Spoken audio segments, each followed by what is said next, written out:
Olá, segunda-feira, dia 10 de fevereiro, um ótimo dia para você que começa a semana com o Noticidade Manhã, em mais uma semana de notícias para você. E neste domingo, um susto no fim da tarde. A estrutura da Arena Multiuso, no quilômetro 106 da Raposo Tavares, que estava sendo construída em Sorocaba, cedeu por conta da forte chuva. A obra, que tinha previsão para ser entregue ainda este ano, só deve ficar pronta agora, no ano que vem. O teto da arena veio abaixo por volta das 5h30 da tarde deste domingo, durante uma chuva com rajadas de vento. Vigas quebraram. Os estragos podiam ser vistos da rodovia Raposo Tavares. Só havia um vigia na hora da queda. Ele conseguiu escapar quando percebeu estalos na cobertura. Por uma hora, a entrada ficou fechada para a imprensa por determinação da prefeitura. O secretário de Esportes, Francisco Moco Iabico, integrantes da Defesa Civil e o prefeito Antônio Carlos Panunzio entraram para uma vistoria e meia hora depois, jornalistas puderam entrar. A Arena Multiuso começou a ser construída em 2012. O objetivo era trazer para a cidade grandes eventos esportivos. Por exemplo, o clube de futsal de Sorocaba com o jogador Falcão deveria receber jogos por aqui. A estrutura metálica ficou pronta no final do ano passado e a previsão de entrega era para abril. Primeiro semestre não tem como ficar pronto a Arena Multiuso. Nessa altura, posso dizer nem primeiro nem segundo. A prefeitura investiu 14 milhões de reais na obra, que tem seguro. Uma perícia deve determinar de quem foi a responsabilidade pelo que aconteceu. Por enquanto, para a prefeitura, a prioridade é absoluta. Chamar peritos oficiais que tenham bom conhecimento e possam fazer a análise do que aconteceu, para poder, aí sim, nós temos informação correta se foi um acidente ligado a coisas da natureza, que eu acho difícil, ou eventualmente foi alguma falha de processo ou alguma falha de material construtivo. Mas qualquer afirmação que eu faça nesse momento é leviana. Pois é, e a forte chuva que caiu no começo do fim de semana também destelhou algumas casas na zona norte de Sorocaba. Os principais estragos foram registrados no conjunto Ana Paula Eleutério. As ruas do conjunto Ana Paula Eleutério tinham sinais da chuva de pouco mais de 40 minutos que atingiu o bairro. A casa de Fernanda ficou assim, exposta. As telhas voaram enquanto a grávida tentava se proteger. A telha começou a subir telha, cair telha. Daí, no entanto, o único lugar que a gente se escondeu foi ali no cantinho. Daí, depois que amenizou tudo a chuva, a gente conseguiu ir para outro canto, que é o único canto que não saiu a telha. Nessa outra casa em que estava uma mulher e 2 crianças, a chuva e o vento quebraram a telha veio abaixo, está tudo quebrado aqui dentro, até difícil andar. E como depois que o telhado cedeu, continuou chovendo, está tudo molhado aqui dentro do armário, as roupas estão encharcadas. Camila conseguiu proteger a filha Ana Clara, mas ficou ferida no braço. Um raio ainda queimou o rádio e a TV. Do nada desabou, parece que a televisão deu um estouro e tudo caiu. E o rádio tudo estourando, o que estava ligado foi estourando. O vento ainda retorceu telhas de uma pré-escola. A Defesa Civil ficou em alerta com a casa de Kelly, que apresentou rachaduras grandes depois da tempestade. O único barulho que deu lá, tipo estralando assim. Daí hoje de manhã que nós fomos tudo ver o que estava acontecendo, que nós fomos ver, estava daquele jeito. O que a Defesa Civil falou para você? Que ela vai voltar com o engenheiro, para ele poder ver, né, como que tá. No comércio do bairro, vários toldos foram arrancados ou ficaram danificados, como na sorveteria de Uijanara, que mora ao lado do estabelecimento. A região ficou 6 horas sem luz e ela perdeu sorvetes. Às horas da manhã acabou a energia, ficou aquele desespero, né? Tudo apagado, aquela chuva destruidora. Aí foi voltar 10 horas da manhã. Foi na hora que eu comecei a lavar aqui, foi na hora que eu comecei a ver, né? Que o sorvete estava mole e tudo. Perdeu o sorvete? Perdeu um pouco, né? Porque o de massa mesmo, ele perde a consistência, né? Ele perde um pouco de sabor. Segundo a Defesa Civil, foi uma chuva típica de verão, concentrada e com granizo. São pancadas curtas, isoladas e com grande intensidade. Ela vem acompanhada com rajada de vento de cargas elétricas. E agora nós vamos com as informações do trânsito na região. começo de semana, a rotina volta ao normal e, claro, a movimentação fica mais intensa no trânsito também. E para saber as principais notícias e as informações para que você chegue ao seu destino com segurança e tranquilo, a partir de agora quem traz tudo isso é o Pedro Leão. Bom dia, Pedro. Bom dia, Fernando. Bom dia a todos que acompanham a Noticidade de Manhã. Hoje eu estou aqui próximo ao Corpo de Bombeiros do Jardim Santa Rosa, ali na Avenida Dom Aguirre. Como podemos ver o trânsito neste momento, olha só, o trânsito é movimentado sim para uma segunda-feira.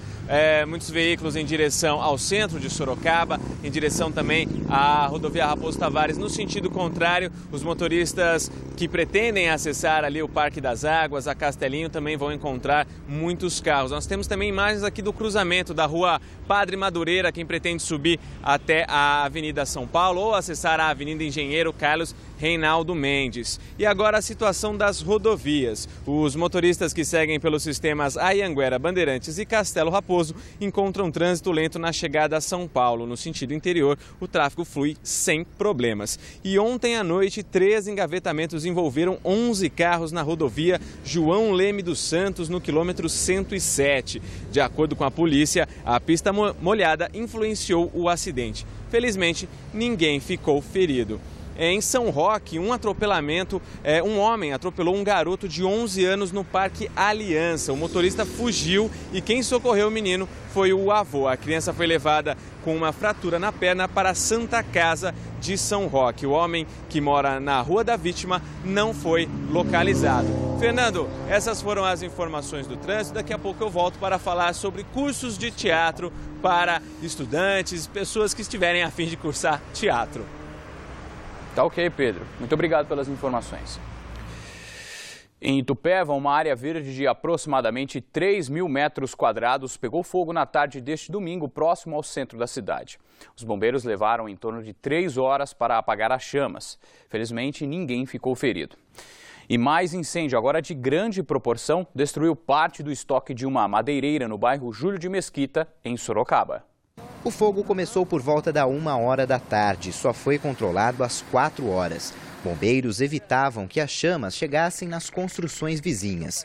O calor derreteu o forro de PVC de um salão de testemunhas de Jeová. Pelo menos 4 caminhões de bombeiros e um caminhão-pipa da prefeitura levaram mais de 30 mil litros de água para apagar as chamas. A madeira seca e o modo como o material estava armazenado facilitaram a propagação do fogo. Não havia espaçamento nenhum entre as pilhas de madeira. São madeiras que foram jogadas ali no fundo da madeireira e por algum motivo veio a ter um foco de incêndio e se alastrou de maneira muito rápida. Vizinhos já haviam demonstrado preocupação com o estabelecimento. Vários vizinhos já haviam comentado sobre o assunto, sobre a madeireira, o modo de armazenagem das madeiras, não existe também um hidrante. Proprietários não quiseram gravar entrevista, mas disseram que acreditam que o incêndio pode ter sido criminoso. E em São Roque, um depósito de material reciclável também pegou fogo próximo à rodovia René Benedito Silva. A suspeita do Corpo de Bombeiros é que o fogo tenha começado em uma área verde ao lado do local e as chamas podem ter sido espalhadas por conta do vento. O incêndio foi controlado pelo Corpo de Bombeiros e, felizmente, ninguém ficou ferido.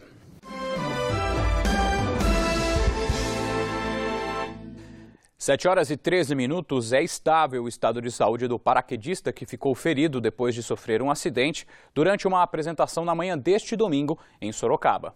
Fernando Coelho era o terceiro a saltar no evento realizado no SIC, em Sorocaba. Ao se aproximar do gramado, ele fez uma curva fechada e caiu bruscamente. Veja novamente o exato instante da queda. O paraquedista ficou parado. Socorristas de uma ambulância e guardas municipais fizeram os primeiros atendimentos. Fernando lesionou o pé e o rosto. Fez uma curva a baixa altura que hoje em dia no paraquedismo a gente não faz. Então se você vê que não vai dar para pousar com o vento de frente, pousa com o vento de costas é melhor do que fazer a curva baixa. E ele fez essa curva baixa, o paraquedas afunda muito. E aí ele não teve tempo de frear o paraquedas. Fernando foi encaminhado ao Hospital Regional em Sorocaba. O acidente aconteceu em um evento que tinha exatamente o objetivo de apresentar equipamentos, inclusive itens de segurança do paraquedismo, para o público em geral.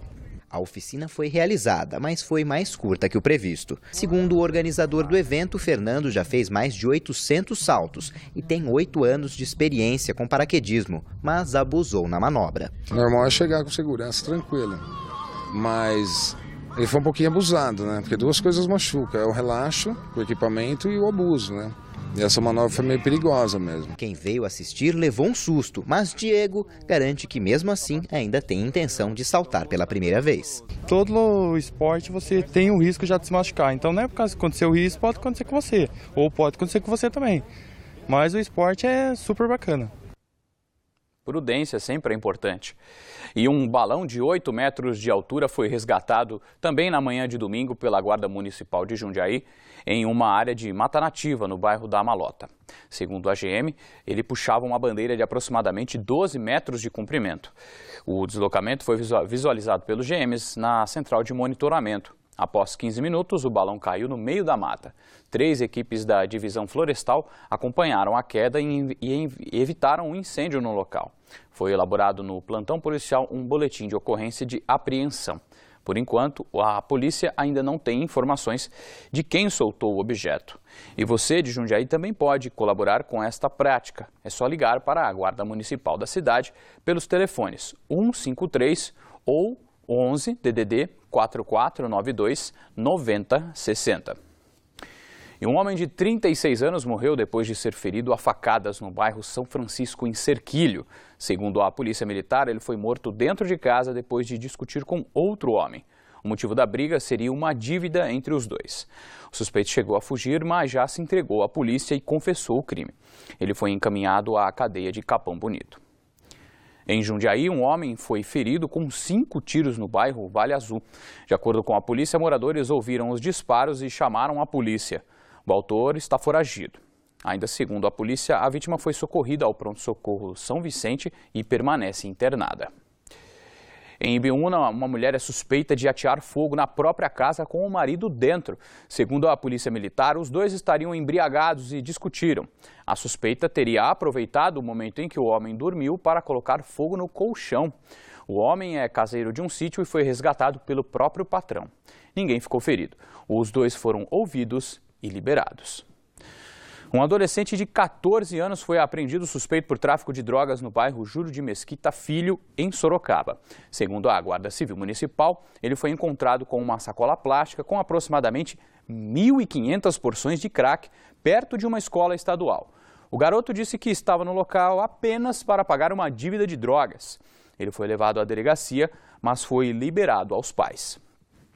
E as drogas também são destaque na redação do SBT Manhã em São Paulo, com Patrícia Rocha.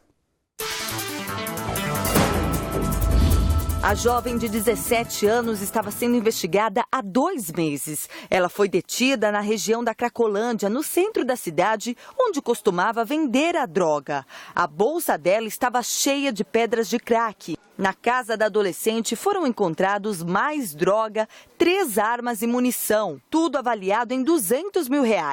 A jovem, que não tinha passagens pela Fundação Casa, vai ser levada para uma unidade da instituição. E segundo a polícia, as investigações vão continuar porque esse material apreendido pode pertencer a um grupo organizado e a adolescente teria sido escolhida justamente porque é mulher e levantaria menos suspeitas. 7h20. Uma criança de apenas 4 anos pode ter sido abandonada pela própria mãe no bairro Vila Nova, em São Roque. De acordo com a polícia, o menino disse que a mãe teria deixado na escola por volta do meio-dia e foi embora com a outra filha de 6 anos, isso na sexta-feira. Vizinhos perceberam que o garoto chegou sozinho em casa e que a mãe não voltava e decidiram chamar a polícia militar. A criança foi entregue ao conselho tutelar e a mãe ainda não foi encontrada durante este fim de semana. Se for localizada, a suspeita pode responder por abandono de incapaz. E no bairro Brigadeiro Tobias, em Sorocaba, moradores colocaram fogo em pneus. Eles também fecharam 2 ruas com madeira, colchão e galhos. Os manifestantes querem que as ruas Rodolfo Garcia e Miguel Ascencio sejam asfaltadas. Eles reclamam que os carros que passam pelo local levantam poeira, o que tem se agravado com a falta de chuva. Pois é, e a segunda-feira deve ser de sol em toda a região e não há possibilidade nem previsão de chuva. A gente vê imagens ao vivo de Sorocaba, que hoje registra a mínima de 21 e a máxima, prepare o protetor solar e a sombrinha, 35 graus. Segundo o Climatempo, pelo contrário, disse no início da nota que não havia previsão de chuva, mas o Climatempo diz sim que há previsão de chuva no período da tarde. Confira como fica o tempo em outras cidades da região.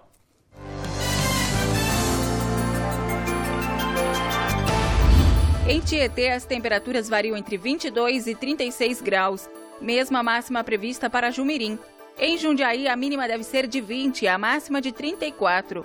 Itapetininga registra a mínima de 21 graus. E com o forte calor, nós sempre reforçamos os cuidados e a cautela na hora de se refrescar, principalmente quando o assunto são os mergulhos na água. Olha só, 4 afogamentos foram registrados só neste fim de semana na região. Na Vila Progresso, em Itu, um homem de 44 anos foi encontrado morto em uma lagoa. Em Votorantim, um adolescente de 17 anos também foi encontrado sem vida na represa de Itupararanga. Em Jundiaí, um jovem morreu afogado. Segundo o Corpo de Bombeiros, a vítima foi encontrada em uma lagoa que fica no bairro Currupira, na zona rural da cidade. E outra ocorrência de afogamento agora em Campo Limpo Paulista. Uma mulher de 69 anos foi encontrada morta na piscina da própria chácara, no bairro Figueira Branca. Segundo a polícia, o corpo foi encontrado pelo caseiro. Ele disse à polícia que a vítima tinha o costume de nadar sozinha à noite. Neste caso, a perícia já foi feita para saber a causa da morte.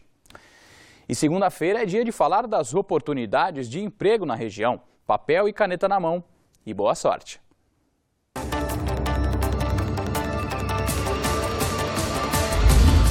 O PAT de Itapetininga está com vagas para atendente de lanchonete, operador de telemarketing, pintor de automóveis e telefonista. O posto fica na rua Coronel Afonso, número 790.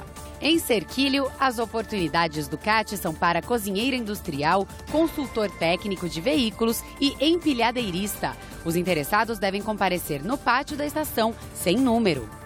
Em Porto Feliz, o pátio está com vagas para professor de educação física, motorista, professor de dança e jardineiro. O posto de atendimento ao trabalhador fica na rua Ademar de Barros, número 340. Em Itu, as oportunidades são para manobrista, servente de obras, nutricionista e caseiro. Os interessados devem comparecer ao PAT, localizado na Avenida Itu, 400 anos, sem número. 7h26. Olha só, você quer ser ator? O SESI em Sorocaba está com inscrições abertas para cursos de graça para iniciação em artes cênicas. Os detalhes a gente vai saber agora novamente com o Pedro Leão. Fernando, o curso é para pessoas com ou sem experiência no teatro e sobre este assunto eu converso agora com Júnior Mosco, orientador de artes cênicas do SESI. Júnior, como é esse curso para quem não tem experiência? Bom dia. Bom dia. Esse curso é dividido em 3 partes, né?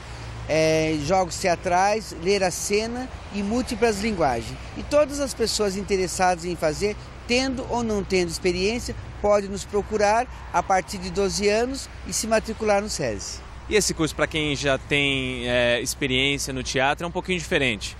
O curso de múltiplas linguagens, ele resulta numa montagem cênica. Os demais cursos, ele vai dar propriedades para que o ator ou a atriz, ele consiga chegar a uma montagem.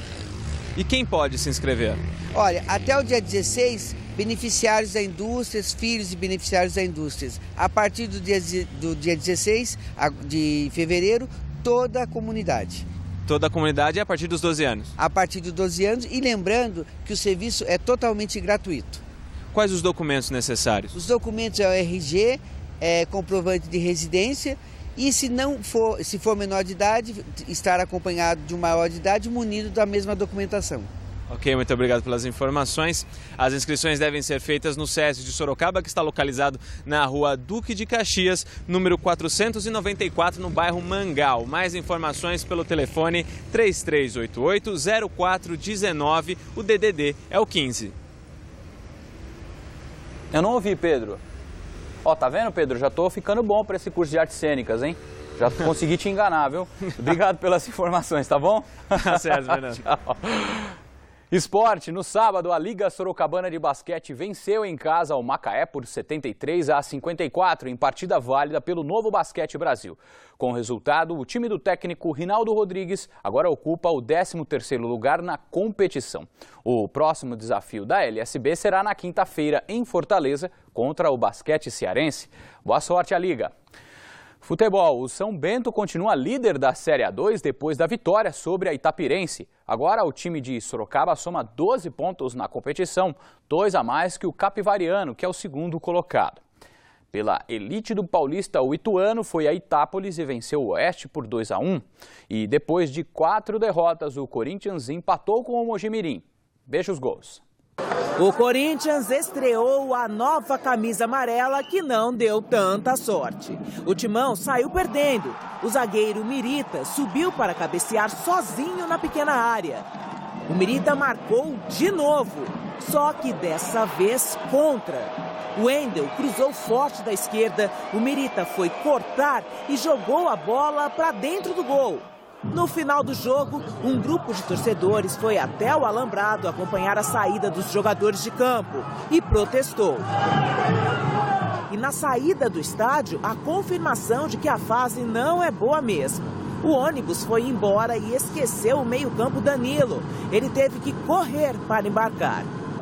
A zaga do São Paulo afastou mal e Silvinho chutou cruzado para fazer o primeiro da Ponte. Rogério Ceni marcou o primeiro gol da temporada, batendo o pênalti. Tudo igual. Mas nem deu tempo de comemorar. A Macaca fez o segundo 2 minutos depois com o Alemão.